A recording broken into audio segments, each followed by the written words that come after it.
한 분 한 분 소개 부탁드리겠습니다. 자, 먼저 이득현 그린 트러스트 이사장님이십니다. 네, 안녕하세요. 초등학교 때부터 친구고 그림을 그리다가 요즘은 녹색 시민활동가로 활동하고 있습니다. 반갑습니다. 네, 다음은 김희겸 저자님과 가족만큼 가까우신 분입니다. 네오 하우징의 최진원 대표님입니다. 예, 안녕하세요. 저는 네오 하우징의 대표 최진원입니다. 저자 김희겸 부지사님과는 30여 년을 같이 경기도청에서 근무를 했습니다. 반갑습니다. 네, 그리고 NHN 페이코 김민희 책임님입니다. 네, 안녕하세요. 14년차 사회생활을 하고 있고 현재 3살 된 예쁜 딸아이를 키우고 있는 워킹맘 김민희입니다. 수원에서 일과 생활이 양립될 수 있었으면 하는 바람을 가지고 있습니다. 반갑습니다. 네, 마지막으로 뉴 노멀 시대의 휴머니즘을 강조하며 세계적인 트렌드를 이끌어 가시는 최재분 교수님입니다. 네, 안녕하세요. 반갑습니다. 여기 수원에 있는 성균관대학교에서 평생을 교수로 보내면서 디지털 이야기를 하고 있습니다. 우리 김희겸 선배님하고는 오랜 인연을 맺고 있는데요. 오늘 출판 기념회 축하드리고요. 오늘 이 북콘서트가 좋은 토론의 장이 되기를 기원합니다. 예, 반갑습니다. 네, 이렇게 총 4분의 패널 분들을 모시고 북콘서트를 진행해 보도록 하겠습니다.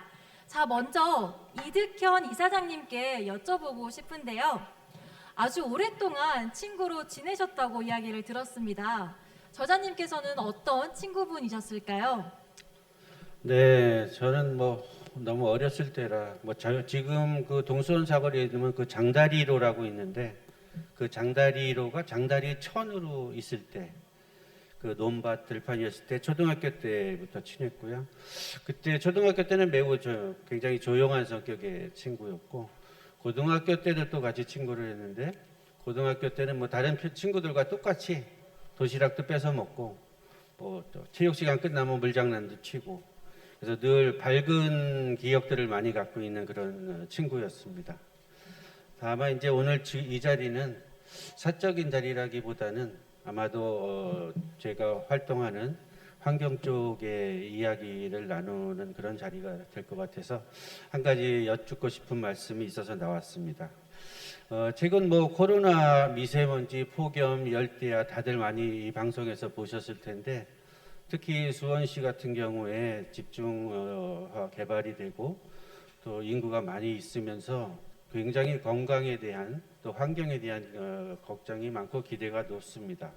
이런 부분들에 대해서 혹시 지금 저자님께서 어떤 생각을 갖고 있는지 좀 궁금합니다. 좀 전에 우리 사회자께서 설명을 말씀하셨는데 우리 이득현 친구는 수원 그린 트러스트 이사장이시기도 합니다. 그리고 말씀하신 대로 제가 1학년 때 담임 선생님이 친구의 어머님이었었어요. 제가 함자도 지금도 기억나는 게 그 어렸을 때였지만은 유자, 옥자, 남자, 용남 선생님 지금 90도 넘으셨는데 사실 초등학교 졸업하고 찾아뵙지 못해요 그랬는데 친구를 통해서 이 안부를 전해 듣고 있고 또 선생님께서 어렸을 때 가르쳤던 제자가 이렇게 잘 자라고 있는 거에 대해서 뿌듯하신다는 말씀 듣고 좀 죄송하기도 하고 감사하기도 하는 그런 입장이 듭니다. 좀 전에 환경 문제 말씀하셨는데 사실 예전에는 크게 환경에 대해 신경 쓸 겨를이 없었습니다. 그렇지만은 이 지구 온난화 문제, 이상기온 문제 이게 그냥 단지 우리 수원 시민만 겪는 것이 아니라 전 지구적인 문제 같아요. 사실 겨울철 되게 되면은 좀 지나면 봄철 가까울 때 미세먼지 상당히 심각했었습니다. 코로나19가 왜 왔느냐? 인간의 자연 훼손에 대한 자연의 정벌이다 아니면 그런 도전이다는 얘기도 나옵니다. 실질적으로 동물들이 살 수 있는 생태계 자체가 훼손이 됐기 때문에 나오지 않았는가. 또 한편에는 코로나19 이후에 사람들이 거리로 나오지 않고 그러다 보니까는 기존에 동물들이 살던 그 보금자리를 다시 되찾았다 하는 그런 기사들도 나왔습니다.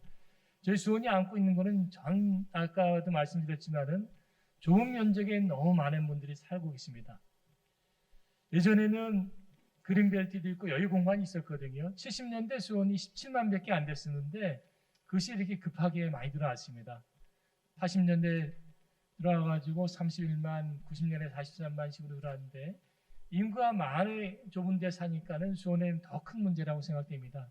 다행스럽게 수원이 갖고 있는 자원들, 발달산, 또 칠보산, 수원천 아주 중요한 우리 수원의 허파하고 수심자리라고 생각이 됩니다. 이러한 것들을 어떻게 잘 지킬 것인가. 또 하나는 이제 단순히 기존에 있는 것뿐만 아니라 새로운 숲을 만들어야 되는 것들. 지금 최근에도 새로운 생태 보존 문제도 있었지만은 실제 도시숲을 더 늘리고 도시공원을 만드는 것도 중요하다고 생각되고요. 이렇게 되기 위해서는 단순히 환경 운동하시는 분뿐 아니라 시정을 하는 분들, 또 정치하시는 분들, 환경 전문가들, 일반 시민들 같이 민간이 조금 더 협력적인 거버넌스 체제를 갖춰야 되지 않는가 그렇게 생각됩니다. 특히 최근에 미세먼지 문제도 심각하고 그렇지만 요새 조금 나아지지 않습니까? 이제 지구온난화 문제, 환경훼손 문제 이거는 모든 인류가 살아남기 위해서 반드시 필요하다는 생각이 되고 있고요. 한 가지 덧붙이고 싶은 말씀은 우리 수원 같은 경우는 소각장 문제가 상당히 심각합니다. 영통 소각장 문제 리모델링 들어가고 그랬는데 코로나 이후에 일용 쓰레기 많이 나오고 있거든요. 이거 어떻게 줄일 것인가. 재활용도 쉽지 않고 또 소각과 매립이 안 된다면 결국은 일반 시민들이 조금은 좀 줄이는 노력도 같이 해야 되지 않는가 생각됩니다. 너무 말씀이 길은 것 같죠? 여기서 일단 마치겠습니다. 네. 네, 좋은 말씀 감사드립니다. 자, 그럼 최진원 대표님께서는 제가 질문을 드리고 싶은데요. 최진원 대표님께서는 김희겸 저자님과 30년간 함께 일을 하셨다고 들었습니다. 자, 김희겸 저자님은 공무원으로서 또는 직장 동료로서 어떤 분이셨을까요? 예, 그 일부에서 임창열 지사님 포함해서 많은 분들이 너무 완벽하게 우리 저자님을 소개를 하셨거든요. 네, 저는 생사까지는 아니지만 고락을 같이 했던 30년 이상을 경기도청의 직원의 입장에서 최고의 멋쟁이였었다. 도청에서의 별명이 영국 신사였습니다. 영국 버밍엄에 유학 갔다 온 이유도 있긴 하겠지만 보시다시피 아주 잘생기셨잖아요. 미남이시잖아요. 그리고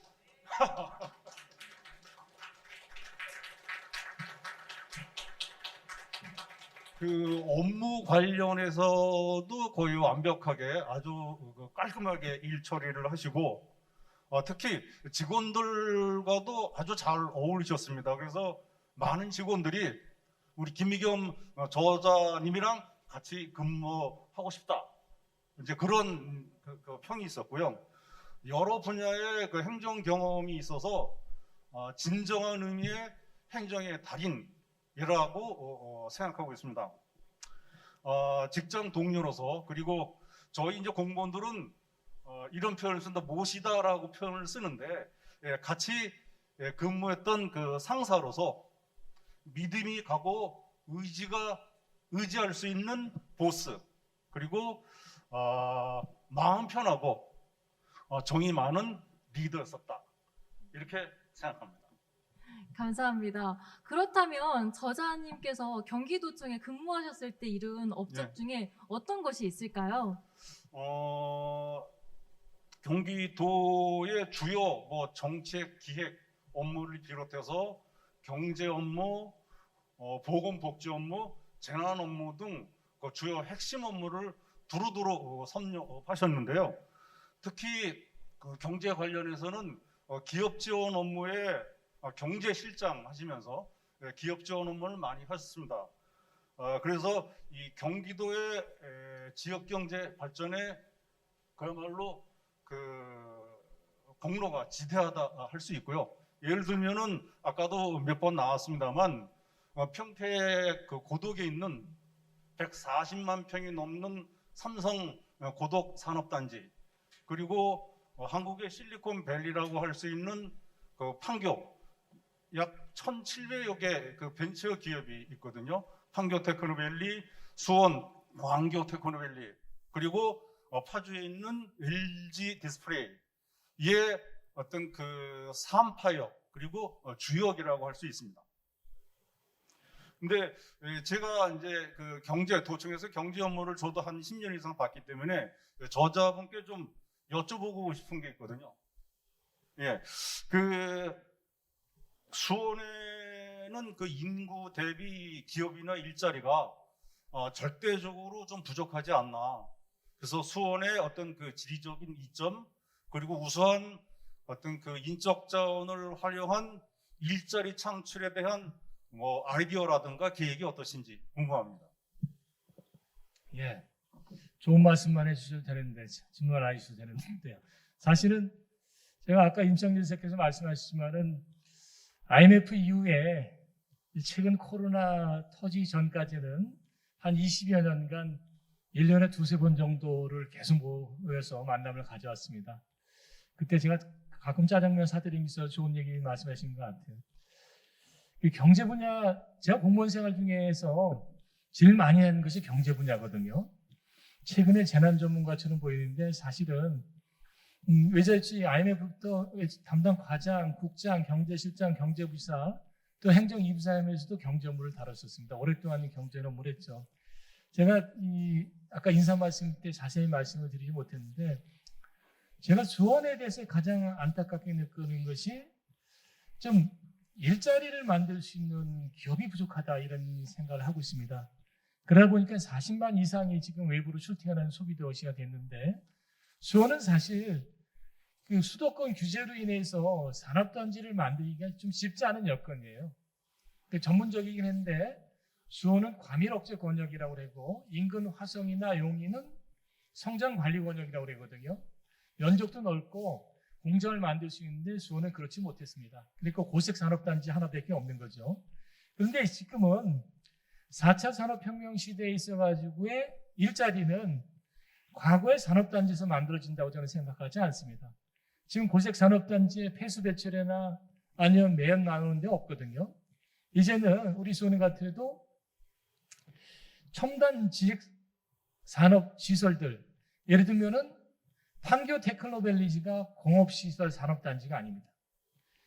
성남이나 고양도 똑같이 수원 같은 과밀억제 권역이라고 그러는데, 고양은 산업용지, 공업용지가 0입니다. 아예 없습니다. 수원은 성남보다 2배가 넘는 그런 공업용지를 갖고 있거든요. 근데 안타까운 거는 제가 말씀드린 고색 산업단지 면적 규모로는 판교 테크노밸리보다도 면적 규모상은 한 2배 가까이 됩니다. 1.9배 정도 됩니다. 근데 거기서 나오는 고용하는 사람들 보게 되면은 4분의 1도 채 안 되거든요. 이게 왜 그러느냐? 산업의 집중이 제대로 안 됐다는 거예요. 이제는 코로나 이후의 산업은 모르겠습니다. 이따 최재봉 교수님이 그쪽 전문가인데, 직장의 개념이 사라져 있어요. 일자리를 만들 수 있는 데는 전문가들이 창업 공간 이런 것도 있지만 네트워크가 얼마나 중요한 건가, 이런 게 상당히 중요하거든요. 그리고 디지털 시대로 전환되기 때문에 근무제 개념도 바뀐다고 저는 생각이 됩니다. 그래서 가장 중요한 것은 실제 일자리를 필요하는 게 뭘까? 예전에는 공간도 있었고 창업을 위한 아이디어, 기술 개발, 자금 지원, 또 판로겠죠. 여러 가지들이 있는데 이거를 어떻게 하면 좀 더 체계적으로 지원해 줄 건가? 이 부분이 좀 필요한 것 같아요. 그리고 수원에 계신 분들이 어렵고 서울로 가는 것이 있긴 있는데 어디에서 뭐 해야 될지 잘 찾지 못하거든요. 정보 제공이 제대로 안 된다는 거죠. 그러니까 이런 분야에서도 시의 공무원들이나 관련 단체 같이 하고, 특히 수원은 좋은 곳이 주변에 대학이 많습니다.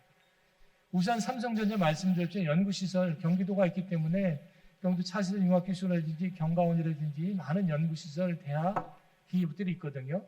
이 산학연 연계를 통해 가지고 어떻게 일자리를 만들 것인가, 또 기존에 대학에 갖고 있는 우수한 인력, 시설, 또 학생 자원들, 이러한 부분들 연계된다면 저는 수원에 많은 일자리 만들 수 있다고 생각이 됩니다.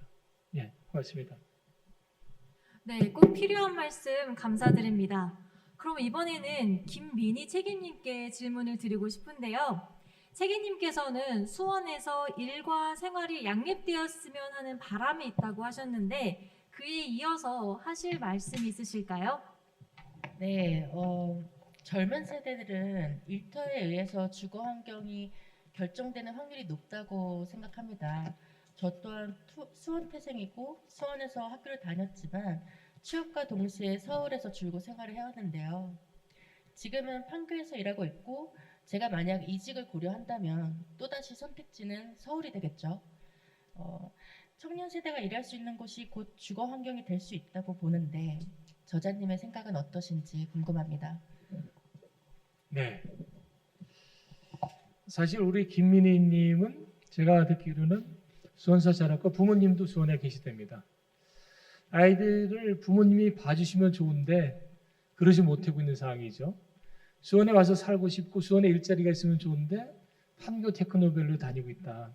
사실 판교 테크노밸리 예전에 임창열 지사 계실 때부터 시작해가지고 손학규, 김문수, 남경비 지사까지 계속 가했던 거거든요.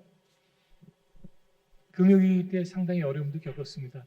그러한 것들이 수원에 있다면은 굳이 외부로 출퇴근하거나 그러지 않을 수 있을 거예요. 아마 육아를 하시니까 가장 두 가지 문제라고 보는데 하나는 일자리가 있느냐, 또 하나는 육아 문제를 어떻게 해결할 거냐 이 두 가지라고 보거든요.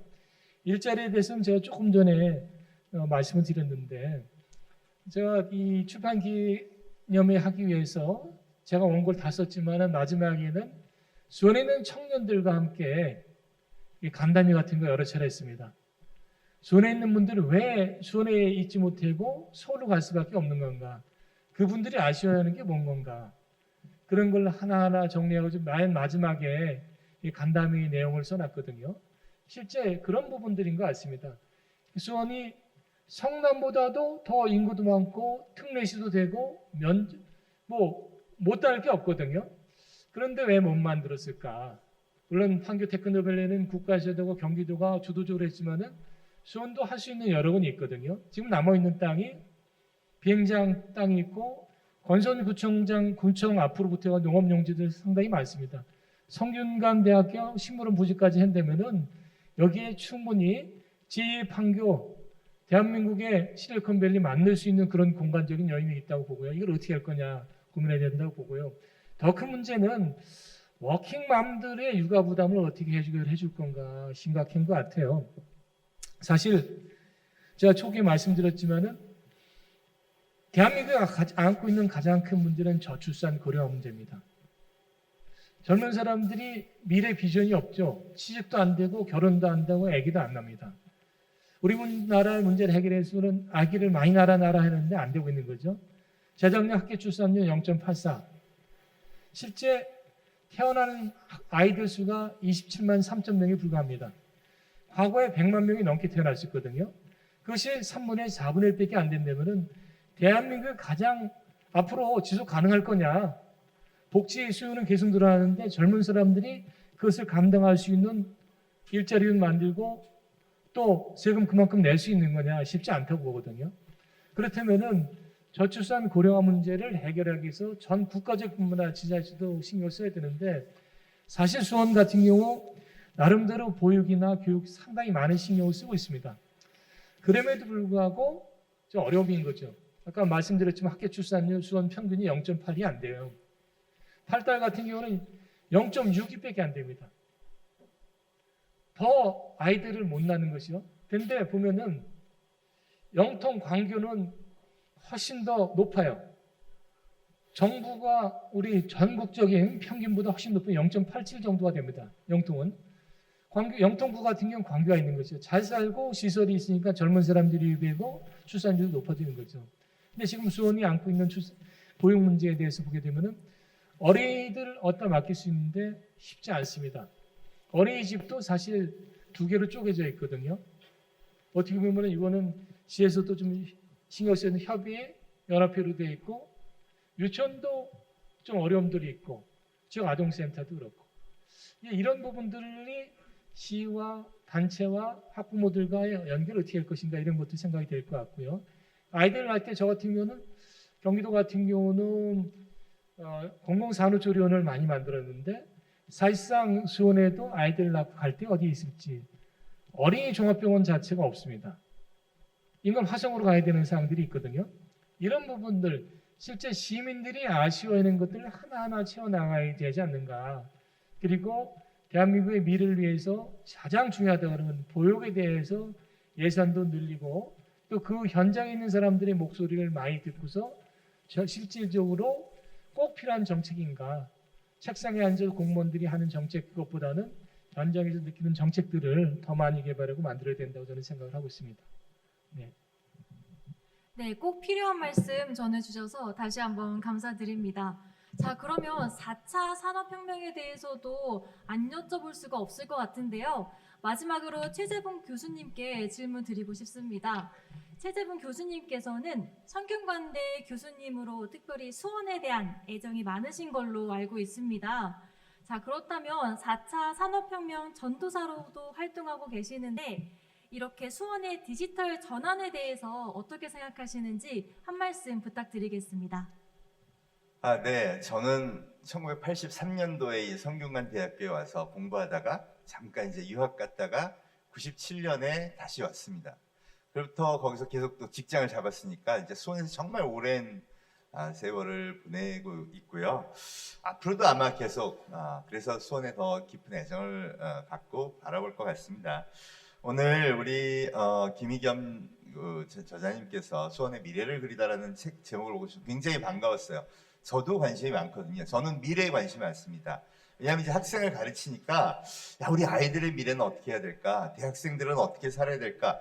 그러기 위해서는 어른이 무엇을 해야 될까? 그런데 저는 이게 정말 디지털 대혁명이라고 생각을 합니다.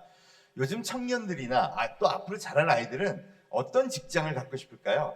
보시면 우리 안정은 MC님도 굉장히 유명한 유튜버세요.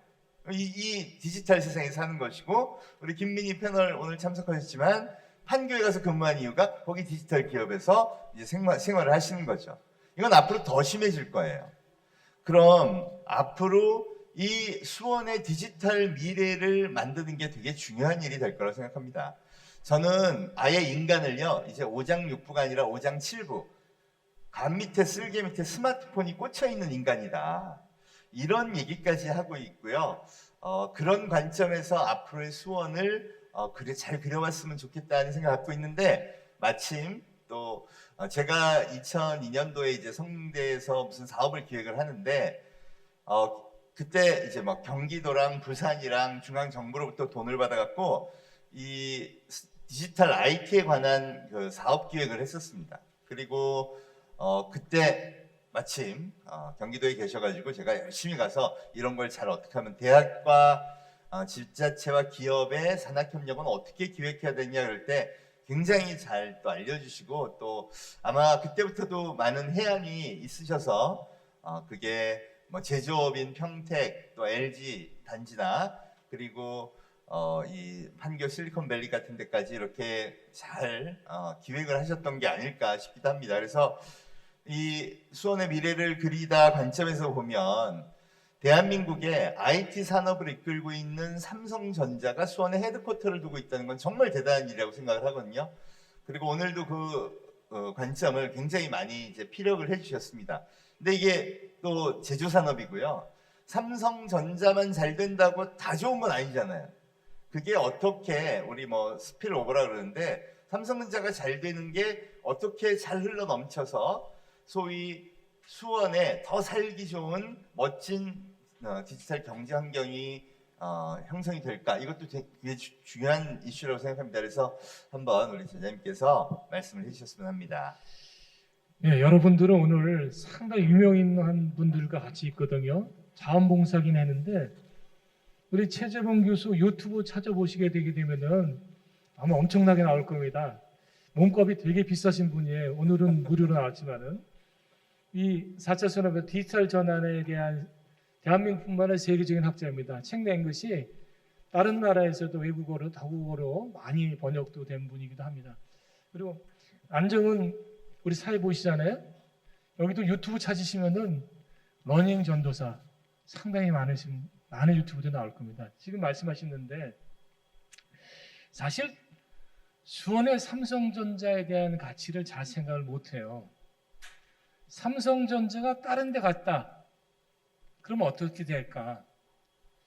당연히 우리가 코로나 시대 전에는 마스크 생활을 안 했습니다.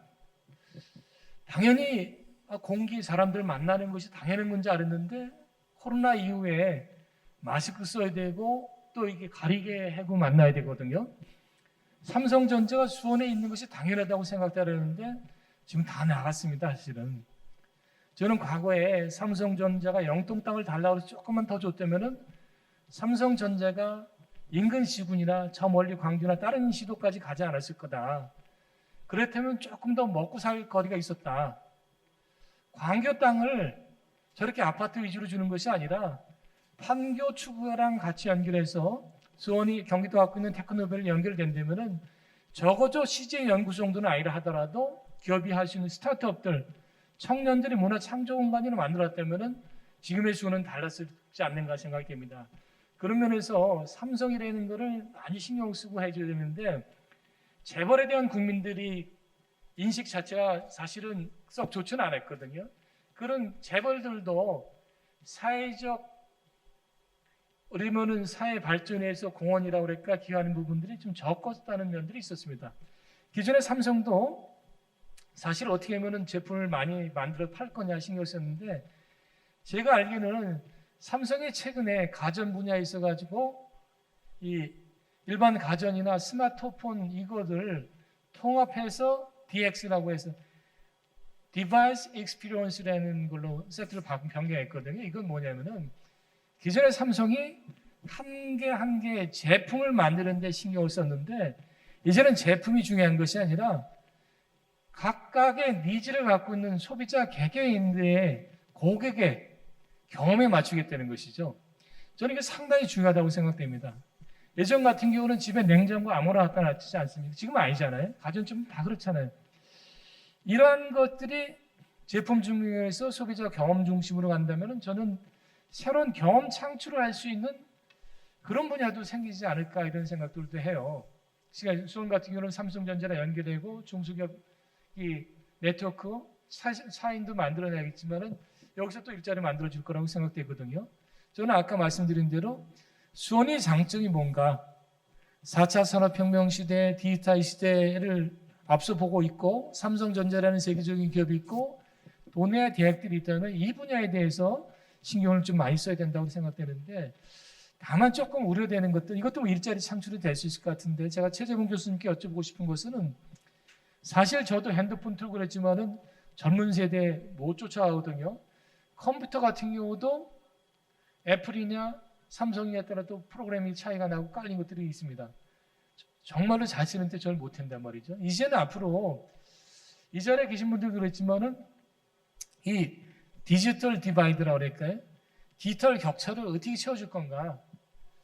기업하신 분이나 연세 드신 분들이나 이제는 필요한 정보가 있어야 되는데 찾지 못해요. 택시를 불러야 되는데 택시 승강장에서 앞만 설 수도 오지가 않는단 말이에요.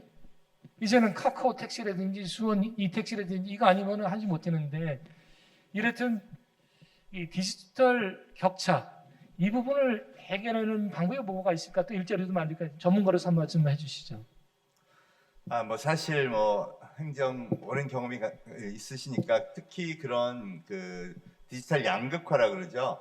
디지털을 잘 쓸 줄 아는 사람은 앞으로 더 잘 되고 더 돈도 많이 벌고 더 좋은 직장을 얻을 수 있는데 디지털에 대해서 나 잘 모르겠어. 나는 쇼핑몰도 몰라. 나는 그냥 하던 거 할 거야. 이런 사람은 앞으로 갈수록 더 어려워진다는 거죠. 왜냐하면 소비자들은 다 글로 옮겨가니까요.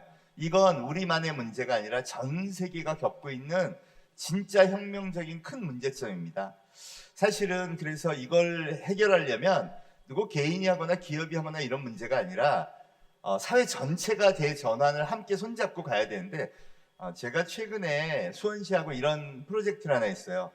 저희가 젊은 수원 청년들을 선발해서 이 친구들이 이제 직장을 잘 못 갖고 있는데 디지털 능력이 떨어지는 거예요.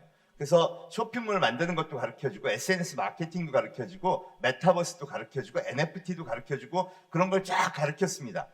그러니까 학생들이 되게 좋아하죠. 왜냐하면 이제 그런 거 잘하는 사람을 지금 구인 광고 보면 전부 그런 사람만 원해요. 스타트업이나 뭐 판교에서나 청년들이 가고 싶은 데 다 그런 데죠. 그래서 그 친구들을 훈련을 했는데 실전 경험이 필요하죠. 그래서 어디를 연결해 주냐? 여러분 여기 천천 먹거리 골목 아시죠? 거기 식당이 쫙 있습니다. 근데 이분들이 나도 쇼핑몰도 좀 하고 싶고 배달도 좀 하고 이 디지털에 좀 해야 그래야 어떤 데는 잘 됐더라 이런 소문도 들었거든요. 근데 너무 모르시는 거예요. 그래서 거기 그 회장님하고 학교하고 이제 연결해가지고 학생들을 여러 팀으로 청년들을 여러 팀으로 나눠서 각 점포랑 연결한 다음 그 집은 어떻게 하면 디지털로 배달식품도 만들 수 있고 할 수 있는지를 착 해서 프로젝트를 했었습니다. 저는 이런 게 되게 좋은 사례라고 생각해요. 그래서 이런 거를 우리 사회 전체를 좀 바꾸는 계기로 만들었으면 좋겠습니다. 예를 들어 수원의 공유 주방을 알아봤더니 거기는 월세 30만 원이면 주방은 이미 있는 상태에서 창업을 할 수 있더라고요. 그런 생태계들을 좀 많이 만드시고 그런 디지털 생태계를 구축하는데 힘쓰는 한편 그거에 대해서 너무 힘들어 하시는 분들은 이 구조적으로 이 젊은 친구들을 데리고 좀 도와서 이 디지털 양극화를 해소하면 우리 수원의 미래가 좀 더 예뻐지지 않을까 이런 생각이 들고요. 이 수원의 미래 정말 멋지게 더 그려나가시기를 응원하겠습니다. 고맙습니다. 네. 우리 최재원 교수님 앞으로 수원의 미래 먹거리에서 더 많이 고민하고 실질적인 도움을 주셨으면 좋겠습니다. 앞으로 정책적인 조언 내지는 자문 또 중요한 정책 제시 많이 해주길 바라겠습니다. 네. 그리고 감사합니다. 제가 한 가지만 여쭈면 우리 안정은님 같은 경우는 사실 사회를 보시고 계시잖아요. 30대 초반 제가 알기로는 30 나이 공개면 안 되죠. 젊으신데 직업이 러닝 전도사거든요. 어떻게 보면 새로운 직업을 만든 것 같아요. 근데 어떻게 여기 러닝 전도사가 된 배경이라든지 뭐 그런 이유가 있는지 아니면은 여기서 볼 때는 상대적으로 조금 젊은 층이신 것 같은데 젊은 청년들의 입장에서 혹시 하신 말씀이 있는지 한 말씀 좀 부탁드리겠습니다. 계획에 없던 질문이었는데 좀 당황스럽지만 그래도 또 한번 말씀을 드려보도록 하겠습니다. 참고로 저는 올해 31살이고요. 근데 아직 생일이 지나지 않아서 만 29이라고 이야기를 하고 있습니다. 저도 수원에서 태어나고 거의 30년 가까이 이렇게 수원에서 자라왔는데요. 정말 많은 친구들이 수원에 있습니다. 그런데 수원에 머물지 못하고 아까 김민희 책임님께서 말씀 주신 것처럼 그 주변 도시로 많이 빠져나가고 있는데요. 근데 그래도 불행 중 다행이라고 생각되는 점은 작년부터 화성행궁의 행궁동에 많은 젊은 분들이 수원 외 지역의 분들께서 많이 찾아오시고 계십니다. 지금은 이렇게 인계동이나 행궁동에 많은 분들이 찾아오고 계시지만 그 외 지역에도 이런 지역 불균형을 활성화해야 된다고 생각이 드는데요. 그 다른 지역의 활성화에 대한 또 다른 방안이 있으신지 김희겸 저자님께 한번 여쭤보고 싶습니다. 아이고 다들 가시고 싶어 하시는 것 같은데 또 질문하시네요. 사실은 제가 수원에 대해서 가장 큰 문제는 불균형의 문제라고 생각되거든요. 이거는 두 가지 차원일 겁니다. 하나는 지역적인 불균형, 또 하나는 분야별 불균형이라고 보는데요. 지리적으로는 지금 수원이 동서축으로 많이 발전의 속도와 차이가 나고 있습니다. 그거는 수원 비행장으로 인해서 고도 제한들 소음패도 있지만 개발이 쉽지 않은 면들이 있거든요. 또 하나는 원도심들, 뭐 행궁동 말씀하셨지만은 문화재 보호구역으로 인해서 여기도 개발이 쉽지 않은 데들이 있어요. 그러다 보니까 상대적으로 영통이나 광교 중심으로 발전이 됐죠. 근데 지금은 세류동 그 지역 같은 경우라든지 장안동이나 북무 중심 같은 경우 영화동이나 이런 데는 상대적으로 좀 낙후되어 있거든요. 인계동, 매교동 재개발하고 있죠. 근데 앞으로 무조건 수원에 좁은 데다 아파트만 지고 또 도시형 생활주택만 져야 될 거냐? 저는 그렇게 생각하지 않거든요. 도시가 제대로 발전되면 균형을 맞춰야 된다고 생각됩니다. 그거는 우리가 서울, 경기, 인천이 수도권에서 주민들이 낸 세금을 갖고 타 시도에 지원하는 것처럼 수원이 여력이 된다면은 조금 더 뭐 여력이 안 되더라도 낙후된 지역에 계신 분들한테 도움이 줘야 되지 않는가 정책적으로. 이건 사람들도 마찬가지거든요. 광교 같은 경우는 상대적으로 잘 사는 분들이 많이 들어와 계시죠. 발전이 돼 있어요. 대전 같은 경우는 광교 호수 수원 우리 원천 유원지였던 것이 이제 광교 주민들 쓰시지 않습니까? 코메셜도 좀 발전이 되고 있죠. 근데 그렇지 못한 데들 계신 분들은 목소리도 잘 못 냅니다. 외국인들도 많이 와서 사세요. 그냥 그런 상태로 사시는 것보다 주차 공간이나 주거 공간 열악하더라도 참고 사시거든요. 저는 이제 시에서는 지역적으로도 조금은 발전하지 못했는데 더 많은 예산과 정책을 통해서 가치 균형을 맞춰준다고 보거든요. 사람에 대해서도 마찬가지입니다. 제가 아까 지역의 또 하나는 분야별 균형이 안 맞았다고 그러는 것이 도시가 제대로 발전이 되려게 되면은 그 도시에 맞는 적정한 인구들, 일자리, 여가, 공원, 복지, 문화 공간들, 행정 기초 시설이 다 같이 들어가야 되는데 상대적으로 수원은 면적에 비해서 너무 많은 인구들이 와 있다. 반면에 일자리, 기업이 적기 때문에 세수에 들어온 게 없거든요. 이 세수가 없으니까 어떻게 해요? 국가에 의존하는 거 갖고는 안 되거든요. 조금 더 말씀드리면 여기 이 자리에 계신 분들이 세금을 내시는데 세금 내는 거는 국세로 가는 경우가 있고 도세로 가는 경우가 있고 시세로 갑니다. 아파트하고 사고 파는 거 거래세는 도세로 들어가요. 근데 시세로 들어가는 건 뭐냐면은 주민세, 재산세, 담배소비세, 자동차세입니다. 일반인 시민들이 내는 세금은 신장률이 거의 없어요. 근데 한 가지 기업이 내는 소득 부분이 있거든요. 법인세 부분이 일부가 시세로 들어갑니다. 근데 아쉽게도 이 기업이 상대적으로 화성이나 용인내에 비해서 적다는 거죠.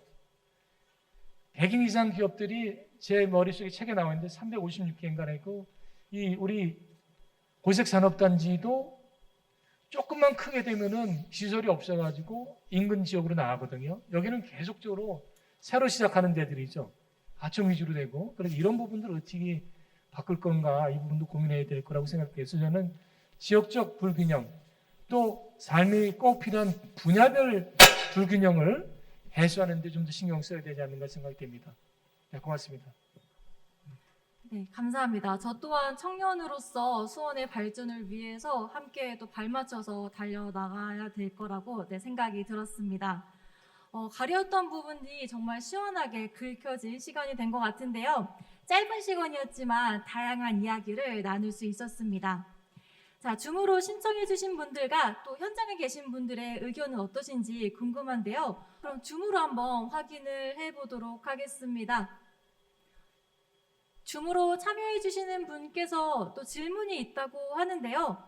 박상현님 질문이 있으시다고 합니다. 네, 안녕하십니까. 수원청년 박상현입니다.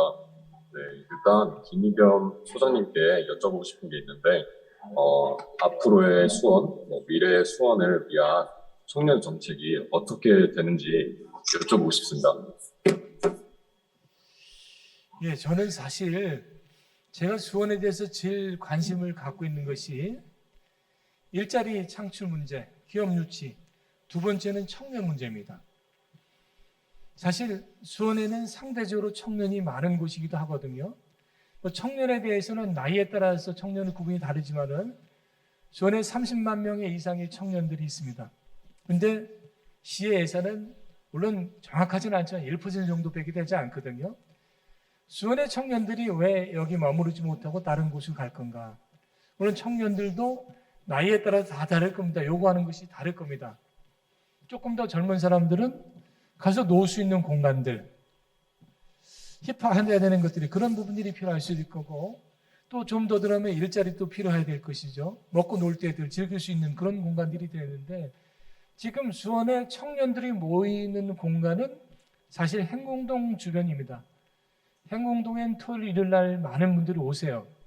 근데 여기 오시는 분들이 뭔가 생산적인 활동을 하시는 분들 있지만 외지에서 오시는 분들은 어떻게 보면은 와서 식사하거나 커피 마시고 데이트 코스로 지나가거든요. 다행히 최근에 행궁동 주변에 젊은 청년들이 오고 있습니다. 제가 청년들한테 물어 다른 데서 활동에다 들어오신 분들도 계시거든요. 왜 그러냐? 사실 수원에서 집을 갖고 있는 사람들이 서울 출퇴근하려면은 상당히 많은 시간이 필요가 됩니다. 하루에 적어도 2시간 이상 소요가 되거든요. 돈도 많이 들어가요. 근데 왜 그 사람들이 그럴 수밖에 없을까? 현실은 청년들을 위한 청년을 잡을 수 있는 그런 게 부족해 되는 거죠. 그렇기 때문에 가는 거죠. 그럼 뭐냐? 청년들을 위해서는 청년들을 위한 공간들도 있어야 되잖아요. 청년이 놀 수 있는 공간, 창업을 할 수 있는 공간. 또 하나는 실제 생태계가 중요하다고 보거든요. 수원에도 있어요. 하나하나 다 찾아보면 있는데 그것이 어디가 있는지 그걸 모릅니다. 정보 제공하고 그룹이 안 되고 네트워크 형성이 안 돼 있거든요. 그래서 저는 청년들이 만약에 창업을 한다 그러면은 창업을 위한 공간들이 필요하겠죠. 자금도 필요할 거고 기술에 대한 지원도 있어야 될 거고 아니면은 디자인을 어떻게 할 건가, 판로 개최가 할 건가 이런 부분들이 상당히 하나하나 고민할 것들이 많은데 누구랑 상담해야 될지 그걸 어디서 얻어야 될지 몰라요. 시에서 하더라도 좀 더 체계적 지원들이 안 되고 있거든요. 결국은 이런 것이 필요하다면은 어떻게 하면은 그 생태계를 구축해 줄 건가, 네트워크를 연결해 줄 건가 그런 것이 필요하다고 봅니다. 오히려 공간적인 것 같은 경우는 시간이 걸릴 수 있을 거예요. 예를 들면 큰 건물을 지어줘야 된다? 예산이 들어가야죠. 근데 이런 부분들도 조금은 변화를 줄 수 있는 것들이 필요하거든요. 청년들이 원하는 것이 화려한 좋은 빌딩에 들어가는 거 원하는 거 아니거든요. 예를 들면 청년 기업들이 하는데 예산을 지원하는데 제가 청년을 위해서 청년 기업에 100억을 지원해야겠다. 그랬을 때 100억을 어떻게 쓰느냐. 펀드식으로 했을 경우에는 잘 나가는 기업에 몇 군데만 투자를 합니다. 잘 투자하면 대박이 나는 거고 또 투자를 받는 기업 입장에서도 부담이 없어요. 쫄딱 망해도 안 갚아도 됩니다. 잘 나가면 좀 더 돈 주면 되는 거죠. 근데 청년이 원하는 것이 그런 거냐? 저는 아니라고 보거든요. 적어도 청년이 기업을 한다면 3년 정도 돈 갚으라는 소리 안 들었으면 좋겠고 이자 안 냈으면 좋겠다 이런 걸 거예요. 근데 이런 것들을 시가 시금고 은행들이랑 협약을 한다면은 앞으로 1% 이자로 주자. 그 2차에 대해서는 시가 시민에 낸 세금으로 보존해 주겠다. 그럼 2차 얼마 안 됩니다. 그럼에도 불구하고 망하면 어떻게 할 거냐 이런 생각을 할 거예요. 근데 10억 빌려간 사람들은 망하면은 갚을 수가 없어 배짜라 이럴 수도 있겠지만은 1,000만 원, 2,000원, 2,800만 원 빌려간 사람들은 무슨 수수료도 갚습니다. 가족들을 위한테도 빌려서라도 갚거나 그러거든요. 거의 안 갚을 일이 별로 없어요. 이런 부분들을 안정적으로 3년, 5년 하게 되면은 청년들이 돈 걱정하지 않고 할 수 있거든요. 이런 부분들, 특히 저는 아까 대학교를 말씀드렸는데 수원에 대학이 얼마나 많습니까? 성균관대학교, 아주대학교, 또 경기대학교 주변에 활성 용인에도 엄청나게 많아요. 그 대학에는 우수한 인적 자원들이 있습니다. 우리 최재범 교수 같이 대한민국뿐만 세계적인 학자들이 있어요. 머리가 있습니다. 공간들이 있습니다. 창업시설이 있거든요. 학교가 꼭 찾고는 요새는 학생 수들이 줄어들어요. 또 젊은 학생들이 있습니다. 창업공간 예를 들면은 광교 테크노빌의 광교 지역이 지금 아파트로 꽉 차고 빈 땅이 없거든요. 근데 광교에 경기대학교가 갖고 있는 부지 있습니다. 거기다가 30층짜리 빌딩 진짜 학생들이 뿐만 아니라 시민들을 위한 창업 공간으로 해준다면은 전 충분히 가능하다고 보거든요. 또 단순히 창업뿐만 아니라 문화 창조 공간으로 그런 거 만드실 수 있다고 봐요. 큰 아파트 한 동, 두 동 앉게 된다면은 저는 그런 것들이 젊은 청년들을 위한 그런 공간, 시설이더라고. 더 중요한 거는 문제는 이 청년들을 위한 정책을 어떻게 마련하고 어떻게 전달해 줄 거냐, 정보를 제공해 줄 건가, 또 청년들을 위해서 갖고 있는 정보와 아니면은 이 여러 가지 자원을 갖고 있는 분들끼리 연락을 채워주는 것이 연결해 주는 거 그게 제일 중요하다고 생각됩니다. 예, 고맙습니다. 네, 좋은 말씀 감사드립니다. 이렇게 저자님과 같이 이야기를 나눠보고 나니 수원의 미래가 머릿속에 그려지는 것 같습니다.